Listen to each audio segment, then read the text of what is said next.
Greetings. It's a beautiful day here in Nashville. I've turned my phone around a little bit, so I hope you can see how lovely the sky and trees and everything are here. But I'm not out riding my bike because I really wanted to get this last video of the trip done. And that's what I'm going to do today. It's Sunday, August something or other. Anyway, this video is going to complete my tour from Harpers Ferry all the way down the Potomac and bring you up to speed on that. And then after this, my next video will be an overview of the whole trip where I figure out how many miles total I've ridden and my favorite parts, worst part, tips, that kind of stuff. And then after that, I'm going to do a series of videos where I'm going to review my camping gear, my biking equipment, the various trails I rode, the places I stayed, just lots of specific reviews, which I hope will be useful to you moving on. So today, it's Harpers Ferry, all the way down through the rest of the C&O Canal, Washington, D.C., Mount Vernon Trail, that sort of stuff. And here we go. Okay, the rest of week 7. When I left off on the last video, I was doing a rest day in Harpers Ferry. It was rainy, and I'd been pretty beat up on the C&O Canal the 2 60-mile days before the rest day. So I was feeling refreshed. I checked out of the Quality Inn in Harpers Ferry, made my way back to that trestle, and I had now to get my bike down those stairs, which I had to fight my way up with help a couple days before. But now it was before 7 a.m. in the morning. There was nobody there. So again, I took a couple of loads, one load to take my panniers down, lock them to a tree, come back, and then get the bike. And this video you're about to see is my phone mounted on my handlebars as I tried to bring it down those steps. So when you see it going sideways, that's my fenders getting caught in the rails and stuff like that as I made it down those stairs from up at Harpers Ferry back down to the C&O Canal so I could head on down to Washington, D.C. So here's a bit of that.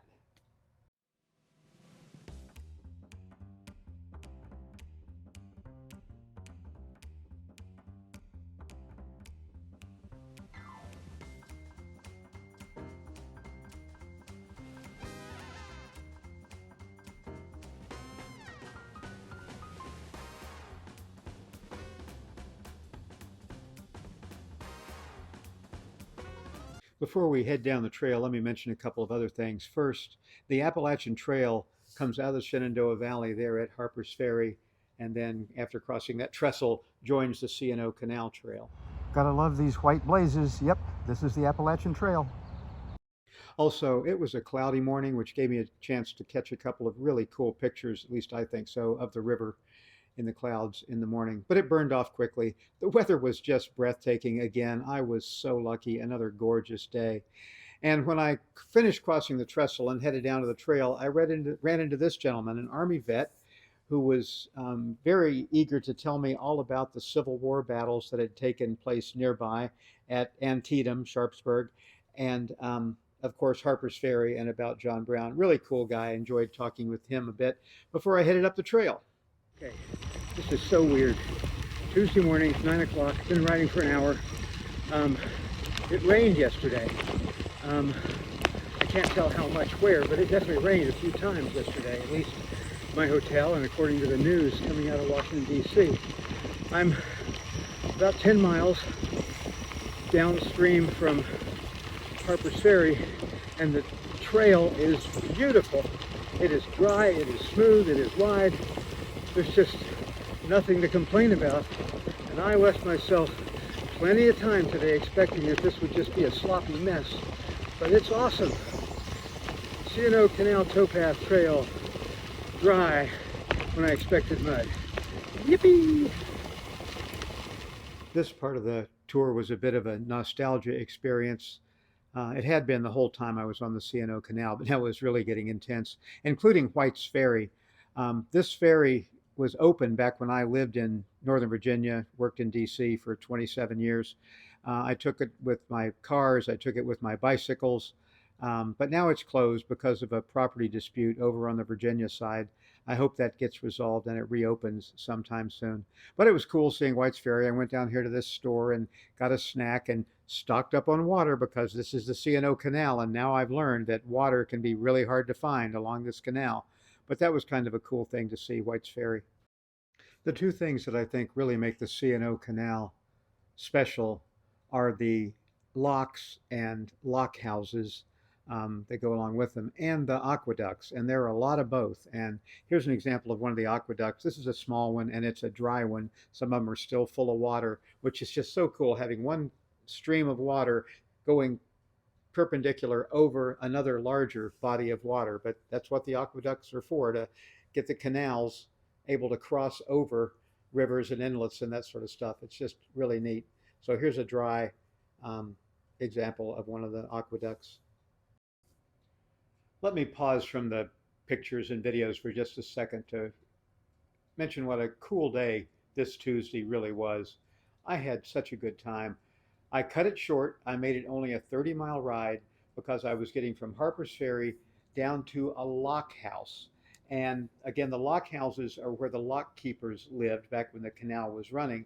And now the C&O Canal Foundation or Trust or something like that makes these available to rent. So I splurged and rented one for the night for $100 since I couldn't camp anyway. And it was just awesome. I got there early enough to explore the area. It's right on a ferry, Edwards Ferry. So I went down to the river, spent some time in the Potomac. I managed to just hang out, check out the lock house. Well, here's a tour of the lock house. Greetings and welcome to Lock House 25. This is my abode for the evening. This is one of the many lock houses where the lock keepers lived along the canal. And I've rented this one for tonight. It's so cool, you're allowed to do that. This is the back. My bike is down below there in one of those back doors where I can get to it. And there's a stairwell that goes from there up to the inside. And oh heck, I guess I should go ahead and give you a tour. What the heck, let's go inside. Okay, welcome to the basement of the lock house where my bike is being stored for the day. Wow, this iPhone is really picking up well down here. It's dark, but it doesn't take much light for an iPhone. This is the basement. They're just storing a wheelbarrow and some other junk down here. Place is in remarkably good shape. I mean, look at those beams and everything. And man, it would be tough to break into here. It is locked up securely. There's my backyard for the day.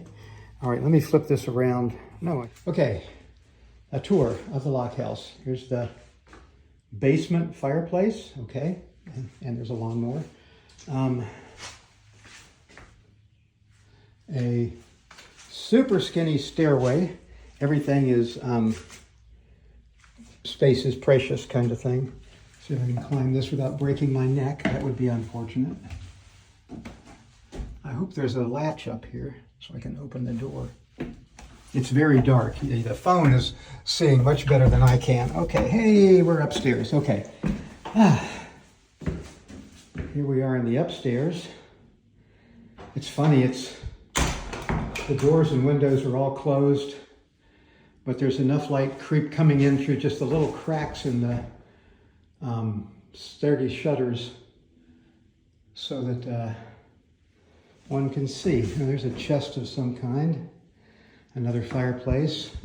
Adamantly, no fire in here. Don't burn down the lock house, please.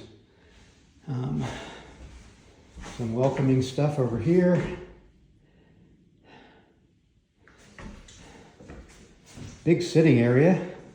Oh, a couple of lanterns. I could probably use those tonight, except I'll probably be asleep before it's dark and awake after it's dark, whatever. They've got all kinds of period artifacts in here, like this fire extinguisher. Oh, there are rules. I will read those at some point. Is this the parlor? I don't know. But another lovely room. This is so cool. I'm really glad I chose to spend the money to stay here tonight. I did it partly because thunderstorms are a possibility today, and I wanted to avoid those, but Also, just the history of this place. Wow, so cool. Want to play checkers? Cool. All right, let's go upstairs. Oh, there's Civil War pictures and stuff. Okay, time to go upstairs to the sleeping area.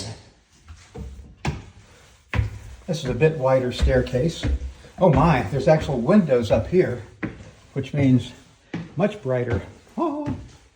And I will be throwing my sleeping bag on top of one of these two beds, trying not to fall down the stairwell.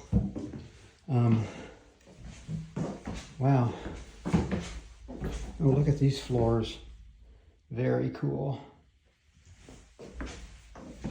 And there's the C&O Canal Trail down there and an outhouse.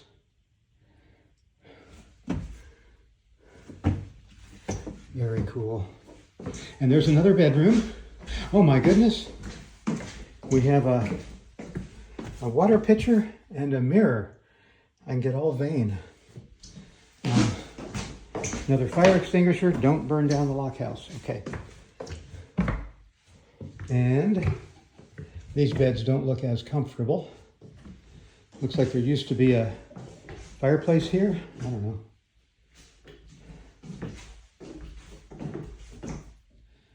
Hello. Very cool. And there's the actual lock over there and the towpath. I don't know what this building over here used to be. Some kind of ruin. Ruin, not rune. And that's Lock 25, or Lock House 25, my abode for the evening. Hello from the Potomac River. This is Edwards Ferry, and the water feels great. It's 87 or 88 degrees and a little bit humid, so it feels just awesome. I see lots of mussels underneath the water here. It's so good to be back in the Potomac. It's been at least 12, 13 years since I've been in the Potomac. Feels great. Beautiful day.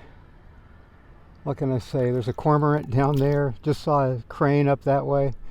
I'm all hot and sweaty from my bike ride, so this is just what the doctor ordered. This is the key to the lock house, which if I haven't shown you already, I will be shortly. That's kind of cool. And this thing hanging from my ear is my microphone for recording this, but there's some pollen on the surface, but otherwise it's just great to be in the Potomac River in the summertime. End of July, perfect time to be here. There have been a couple fishermen down here earlier and I didn't want to disturb them, so I've been waiting to get in the water, but what a great way to start my stay at Lock House 25, to be hanging out in the Potomac River. Woohoo! Sorry, Boy Scouts, I'm not wearing a life jacket and I'm alone. I know that's totally verboten, but God, it's great to be out here. All right. This is the second to last night of my adventure, and an absolutely wonderful evening to be down next to the Potomac River, just outside of Poolesville. Look at those clouds reflected.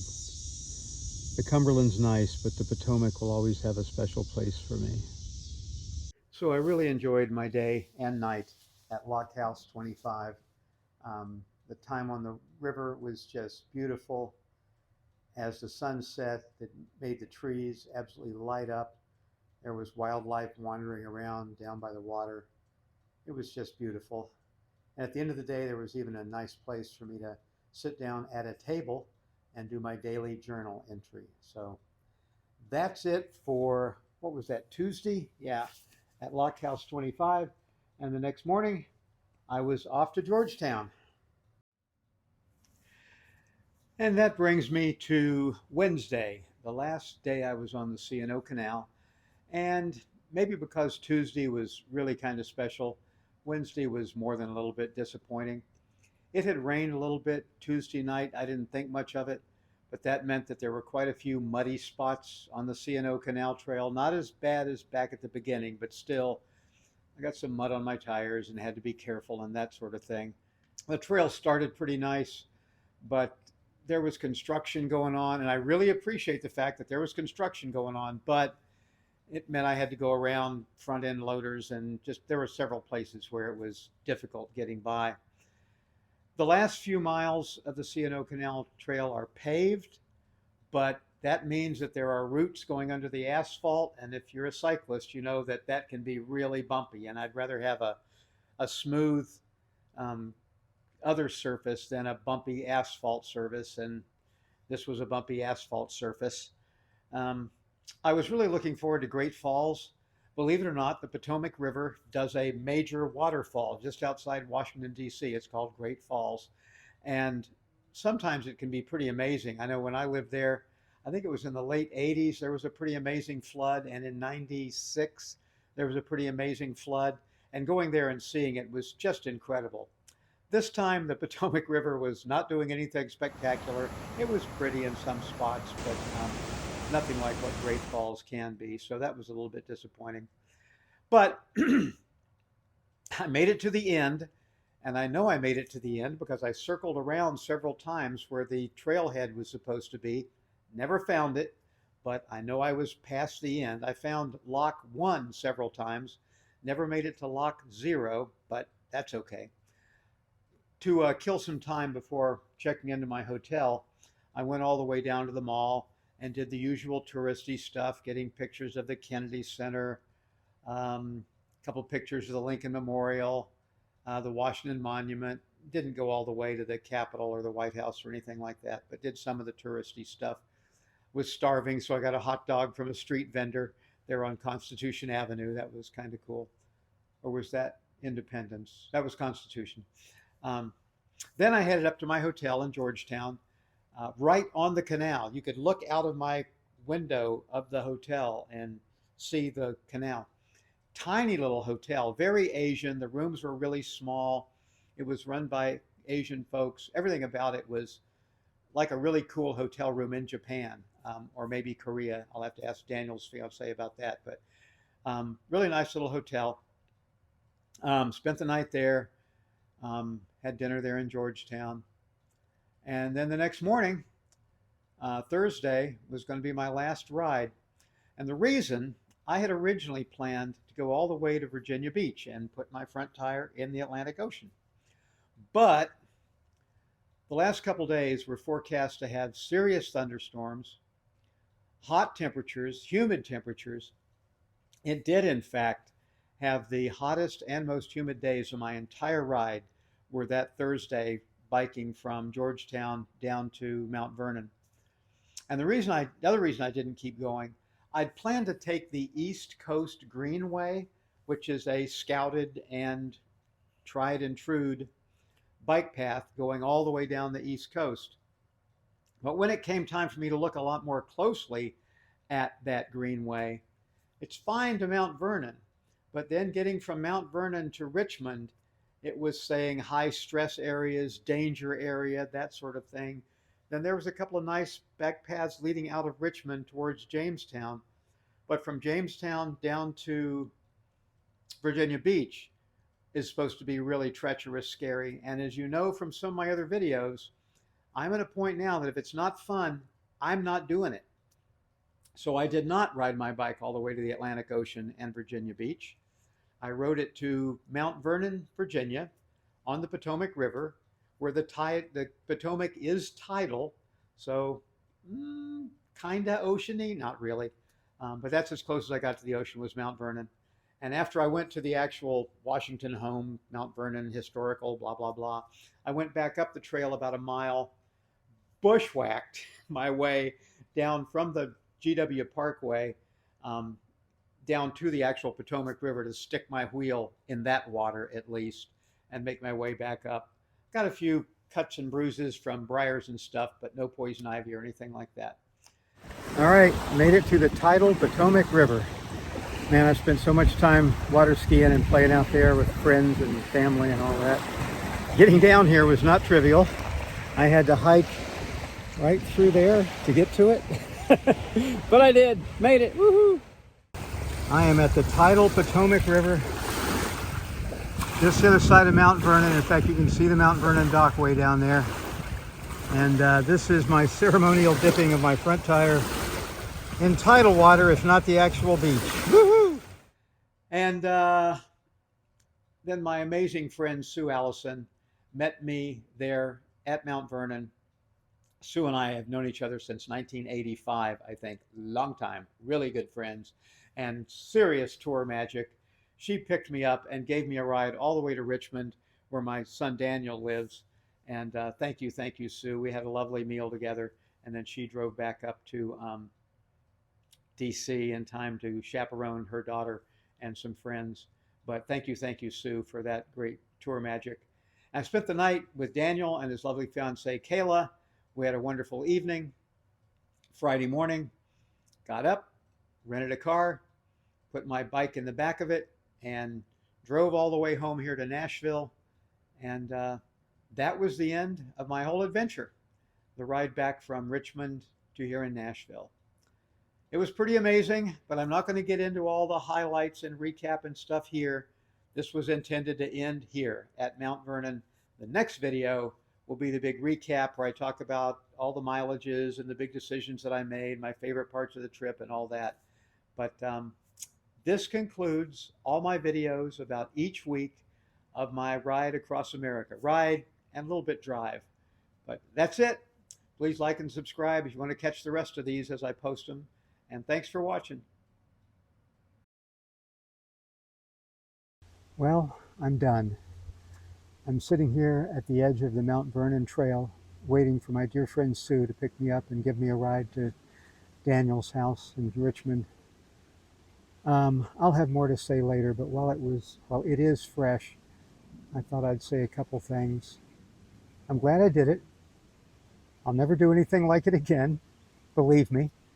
I've been so lucky. I can say it now without jinxing myself. I never had a breakdown. I never had a crash. I never even had a flat tire. This bicycle that Michael and I designed and built has been just incredible. I've had a few little tweaks, especially in the last week or so, but she has just done marvelously, carrying 80 pounds all the way across the country. Well, most of the way across the country. I skipped Wyoming, Illinois, Indiana, a couple of other things, because I just didn't want to do dangerous stuff. And I'm really glad I made it more enjoyable than it would have been if I had done that. I don't have the incredible sense of accomplishment as if I'd actually gone coast to coast every freaking inch, but I'm very happy with what happened. What an adventure. I think it's about 50 days since we started, 2 months. I thought it was going to be longer. I thought I was going to bike farther. When I get home, I'll figure out how many miles I've done, but it's not about the mileage. It's about the people I met, the things I saw. And some of the things I saw were because I rented a truck and drove up to Montana, Wyoming, that sort of stuff, and just had a great time up there. I just did the ceremonial dipping of the tire in the Potomac River, not the Atlantic Ocean. And I kind of excuse it because it's tidal here next to Mount Vernon, but I don't need an excuse. This is plenty far, and I feel great about having done it. So those are some initial thoughts. It's going to be 106 feels like temperature here in DC today. I've been so lucky with weather. I have not gotten really rained on or even horrible wind, no really high temperatures until today, the whole trip. Today's also going to be the most humid day of the whole trip. I've been so lucky. Anyway, I'll get to Daniel tonight. I'll get home to Nashville tomorrow night. I'll start cleaning up the videos and do a post of the last week, 10 days, something. The rest of the Allegheny Gap Trail, the C&O Canal in Washington, D.C. to here. So that's it. Thanks for watching. Thanks for joining me on this adventure. Have a great one. Bye.